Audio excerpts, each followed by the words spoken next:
Hello friends, आपका मेरे channel पर स्वागत है। आज हम 11.4 के आगे क्वेश्चन करेंगे। फर्स्ट दो क्वेश्चन हमने कल किए थे। अगर आपने उनकी वीडियो नहीं देखी है तो देख लीजिए। और इसके आज हम आगे क्वेश्चन करते हैं, तो वीडियो को बिना स्किप किए देखना है। और आपको वीडियो अच्छी लगे तो इसे लाइक शेयर जरूर कीजिएगा। और इससे जो पहले के आगे के आपके जो चैप्टर है 12, 13, 14, 15 वे सारे हमने कर लिए हैं। अगर आप उनकी वीडियो देखना चाहते हैं तो आप देख सकते हैं। और अगर आप मेरे चैनल पर नए हैं तो सब्सक्राइब जरूर कर लें। तो चलिए हम टाइम ना खराब करते हुए इसके आगे क्वेश्चन स्टार्ट करते हैं। तो इसका जो थर्ड क्वेश्चन है वो आपको दिया गया है कि एक ऐसे घनाभ की ऊंचाई ज्ञात कीजिए। ऊंचाई जो है वो हमें बतानी है कि क्या होगी, जिसके आधार का क्षेत्रफल, आधार का क्षेत्रफल हमें गिवन है। आधार का क्षेत्रफल हमें गिवन है 180 सेंटीमीटर का स्क्वायर। और उसके बाद जिसका आयतन, आयतन भी हमें दिया गया है। आयतन हो गया आपका 900 सेंटीमीटर की क्यूब। ठीक है, आयतन दे दिया गया है, क्षेत्रफल दिया गया है, ऊंचाई हमें बतानी है किसी भी घनाभ की। घनाभ हमें दिया गया है। तो देखिए घनाभ के, कल मैंने आपको बताया था कि अगर आपको घनाभ का आयतन निकालना हो, घनाभ का अगर आपको आयतन निकालना है तो आपको क्या करना पड़ेगा, जो उसके आधार का क्षेत्रफल,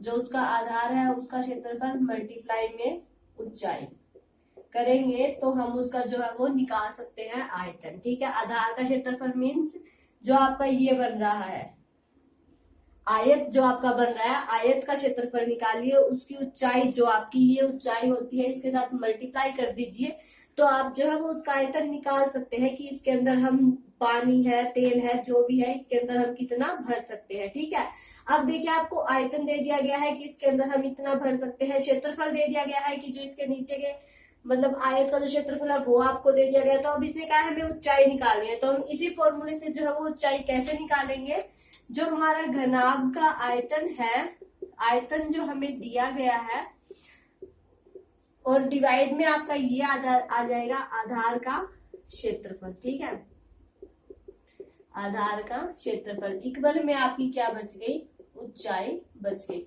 तो इस तरह से आप जो है वो इसकी ऊंचाई निकाल सकते हैं। एक ही फॉर्मूला है, इससे आप तीन चीजें निकाल सकते हैं। घनाभ का आयतन निकाल सकते हैं, तो पहले आपको आधार का क्षेत्रफल अगर दिया है तो उसकी हाइट के साथ मल्टीप्लाई कर दीजिए। अगर नहीं दिया है तो पहले आधार का मतलब आपको रेक्टेंगल मतलब जो आयत आपको दिया होगा उसके आपको लंबाई चौड़ाई दी होगी, तो आप उसका क्षेत्रफल निकाल लीजिए, फिर उसकी ऊंचाई के साथ मल्टीप्लाई कर दीजिए। और अगर आपको क्षेत्रफल दिया है और आयतन दिया है तो आप ऊंचाई निकाल सकते हैं। और अगर आपको ऊंचाई और आयतन दिया है तो आप उसका आधार का क्षेत्रफल भी निकाल सकते हैं। तो इस तरह से आप जो है वो क्वेश्चन सॉल्व कर सकते हैं। तो इसकी ऊंचाई निकालने के लिए हम ये फॉर्मूला यूज करेंगे।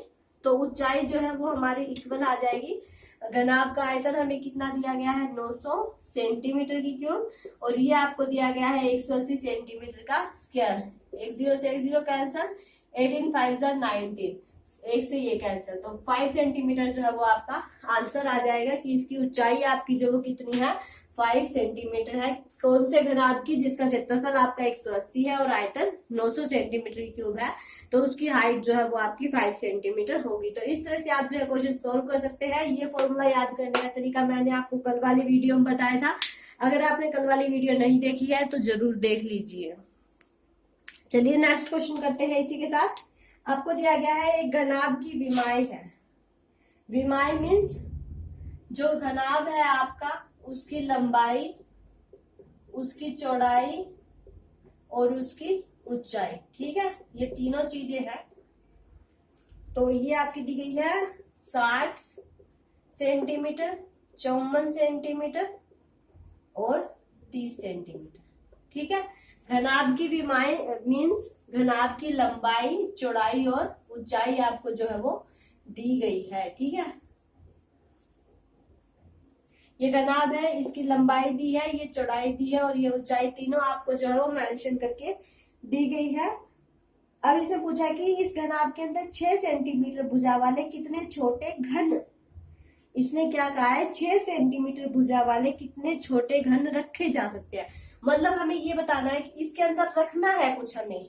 तो मैंने आपको कल भी बताया था कि अगर इसके अंदर हमें कुछ भरना हो या कुछ रखना हो, जैसे पानी रखना हो, तेल रखना हो। अब इसने कहा कि 6 सेंटीमीटर भुजा वाले छोटे घन के डिब्बे हैं, वो हमें इसके अंदर रखने हैं। मतलब रखने की बात आ गई, तो हम इसके लिए पहले इसका क्या निकालेंगे, आयतन निकालेंगे। तो आयतन, घनाभ का आयतन क्या होता है आपको पता होना चाहिए। घनाभ का आयतन आपका क्या होता है, लंबाई गुणा चौड़ाई गुणा ऊंचाई, आपका घनाभ का आयतन होता है। ठीक है, फॉर्मूला आपको याद है तो आप इसे आसानी से कर सकते हैं, लंबाई गुणा चौड़ाई गुणा ऊंचाई। ठीक है, तीनों की मल्टीप्लाई कर दीजिए, इसका आयतन आपका निकल जाएगा 60 मल्टीप्लाई 54 मल्टीप्लाई 30।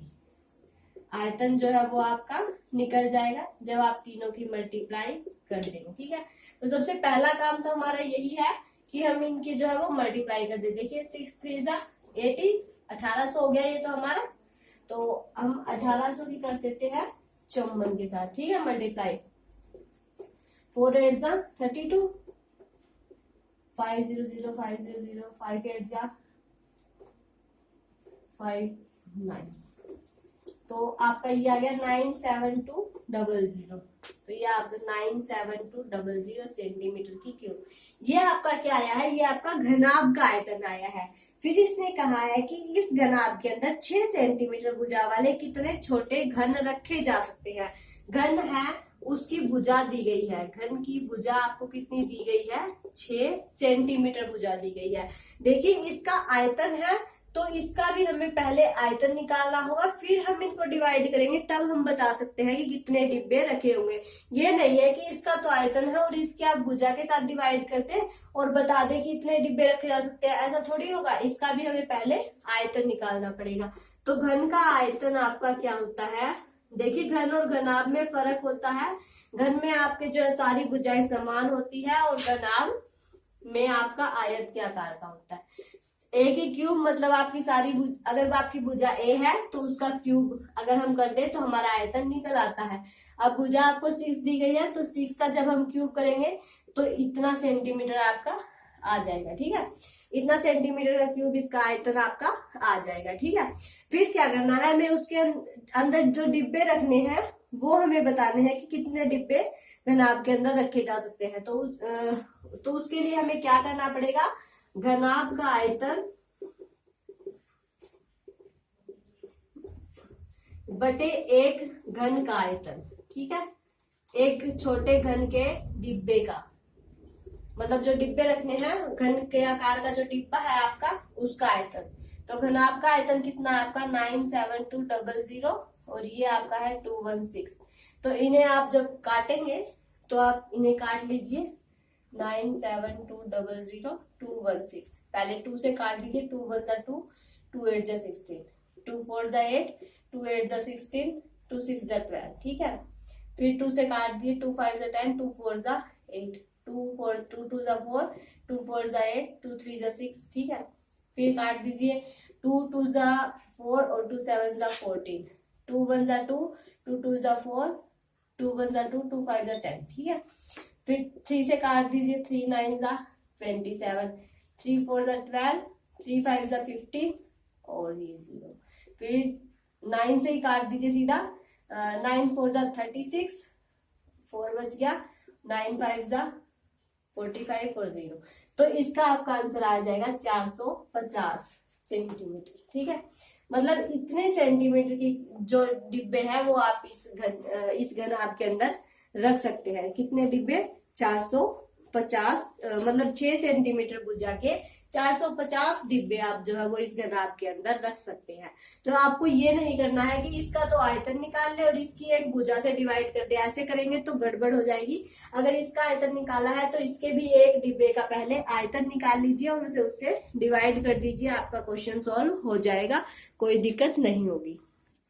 तो नेक्स्ट क्वेश्चन देखिए, आपकी फिर से वही बात आ गई कि एक ऐसे बेलन की ऊंचाई ज्ञात कीजिए जिसका आयतन जो है वो हमें दिया गया है 1.54 मीटर।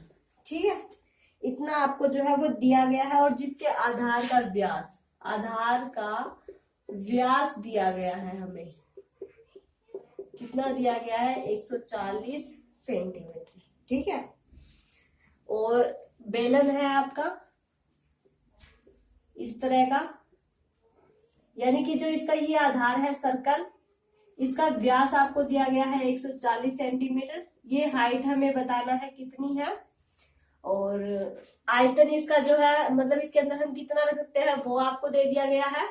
तो कल जो हमने फॉर्मूला याद किया था उसमें आपका बेलन का भी था, अगर आपको याद हो तो बेलन का आयतन निकालने के लिए हमें क्या करना पड़ता है, इक्वल होता है हमारा एरिया ऑफ सर्कल, गोले का क्षेत्रफल मल्टीप्लाई में ऊंचाई। ठीक है, तो ये आपका क्या होता है pi r two h, height means h, ये आपका होता है pi r two multiply height. ठीक है, बेलन का आयतन निकालने के लिए अब आप इसे यूं लिख सकते हैं कि बेलन का आयतन निकालने के लिए आप पाई r टू h। ठीक है, अब देखिए पाई की वैल्यू आपकी 22/7 है, व्यास आपको 140 सेंटीमीटर दिया गया है, तो हम त्रिज्या निकाल सकते हैं 140/2 यानी कि 70 सेंटीमीटर। अब देखिए जो आपका आयतन है वो मीटर्स में दिया गया है, तो इसे हमें मीटर में चेंज करना है। मीटर में चेंज करने के लिए हम इसे 100 से डिवाइड कर देंगे, तो 1.4 मीटर, इसे भी 100 से डिवाइड कर देंगे तो 0.7 मीटर। तो सारा हमारा मीटर में कन्वर्ट हो गया। अब हम इसका आयतन जो है वो आसानी से मतलब इसकी हाइट आसानी से निकाल सकते हैं। ठीक है, तो आपका आयतन कितना दिया गया है 1.54 मीटर की क्यूब। ठीक है, पाई की वैल्यू आपकी 22/7, आर त्रिज्या आपकी 0.7, हाइट आपकी हमें निकालनी है। तो अब हम क्या करते हैं, पहले सबके पॉइंट्स हटा लेते हैं। तो यहाँ पर हमारा 100 हो जाएगा, ये 22/7, 7/10 मल्टीप्लाई हाइट, जो कटता है उसे काट दीजिए, 2 5 10, 2 से ये कट गया 11। ठीक है, बस इतना ही कटेगा, तो इसे आगे सोल्व कर लीजिए। यहाँ 154/100 इजिकल टू 11 7 77/50 मल्टीप्लाई में आपकी हाइट है।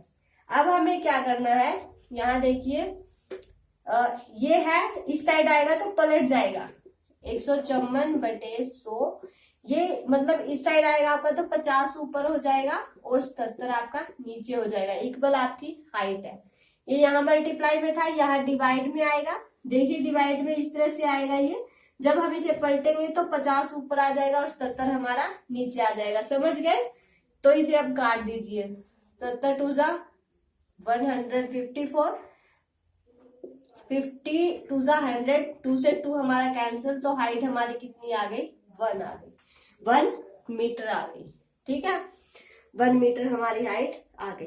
तो इस तरह से आप जो है वो इसकी हाइट निकाल सकते हैं। इसमें आपको ये गलती नहीं करनी है, ये आपका मीटर्स में दिया गया है, ये सेंटीमीटर्स में दिए गए हैं, तो पहले इन्हें मीटर्स में कन्वर्ट करना होगा, या फिर आप इसे पहले सेंटीमीटर में कन्वर्ट कीजिए।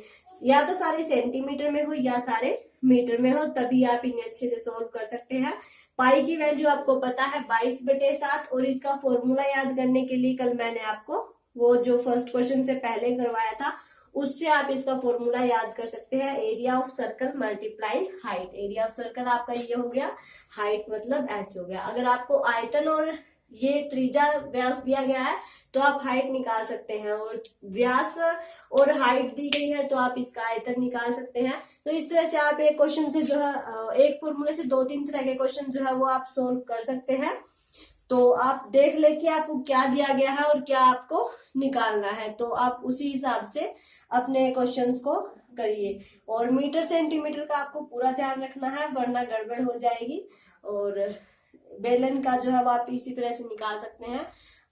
अगर आपको वीडियो अच्छी लगे तो इसे लाइक और शेयर कीजिएगा, और अगर आप मेरे चैनल पर नए हैं तो सब्सक्राइब करके बेल आइकन दबा लें, ताकि आपको मेरे आने वाले वीडियो के नोटिफिकेशंस मिलते रहें।